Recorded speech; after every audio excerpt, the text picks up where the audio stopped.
Januari Ginting, SPD. Saya alumni dari Universitas Negeri Medan, jurusan Pendidikan Ekonomi. Di dalam mengajar, saya pernah mengajar di salah satu sekolah di Kota Medan, SMA Cahaya Medan, sebagai pengajar ekonomi di jenjang SMA.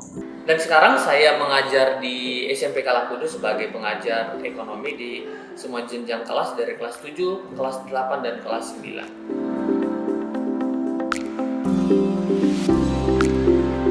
Saya teringat dahulu ketika saya menjadi seorang murid, ketika saya menjalani hari-hari saya ketika masalah datang di dalam kehidupan saya.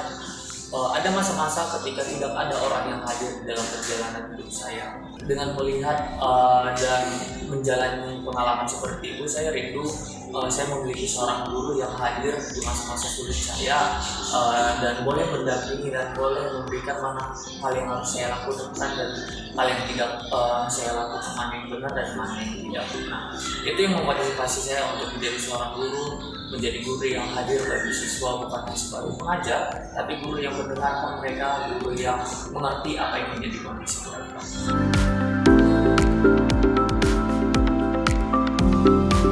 Sekolah SKKPS adalah sekolah yang memiliki latar belakang Kristus sebagai guru agungnya, dan melihat bagaimana murid-murid sesuai dengan amanat agung harus kita muridkan dan harus menjadi anak-anak kerajaan Allah. Dengan melatar belakangkan hal tersebut, saya melihat bahwa hal ini sangat potensial sebagai fondasi untuk masa depan, terkhususnya untuk Indonesia yang lebih baik.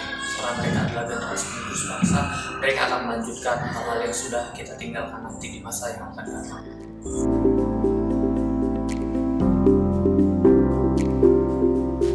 Di dalam proses belajar mengajar, tentu saja di dalam metode yang saya ajarkan ada berbagai banyak metode yang saya ajarkan, tergantung masing-masing siswa. Karena saya percaya setiap siswa itu spesial, setiap siswa itu memiliki keunikan dan keistimewaannya masing-masing.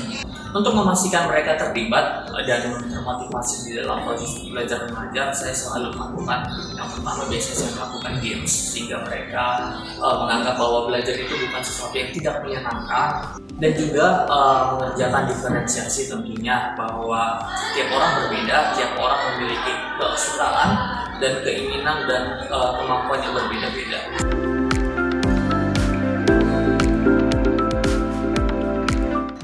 Saya merindukan 10, 20, atau 30 tahun ke depan ketika berada di luar, saya bertemu dengan murid-murid yang tidak saya kenali. Mereka datang kepada saya dan berkata, "Sir, saya sudah ada di posisi sekarang, saya sekarang mengerjakan hal ini. Saya sangat rindu ketika di masa depan akan mengalami hal-hal seperti itu. Bagaimana anak-anak yang saya ajari berhasil." Dan tentu saja hal yang lebih penting adalah melihat bagaimana mereka terus memiliki karakter Kristus, meneladani apa yang selama ini boleh guru-guru ajarkan. Saya juga memiliki harapan bahwa di masa yang akan datang juga sekolah terus memiliki fondasi tentu Kristus sebagai hal yang utama yang diajarkan di dalam sekolah. Bagaimana ketika tercatat dalam Alkitab bahwa cari dahulu kerajaan Allah, sehingga mereka, anak-anak murid ini di dalam proses belajar mengajar ke sekolah boleh melihat bahwa Kristus adalah hal yang utama di dalam kehidupan. Kesuksesan bukanlah akhir dari perjalanan. Setiap proses akan membawamu satu langkah menuju impian kamu. Jika di masa depan mungkin yang kamu temui adalah tembok yang tinggi, jangan pernah putar balik. Hancurkan saja temboknya, atau mungkin panjat saja temboknya. Terima kasih, sampai jumpa. Shalom, Tuhan Yesus memberkati.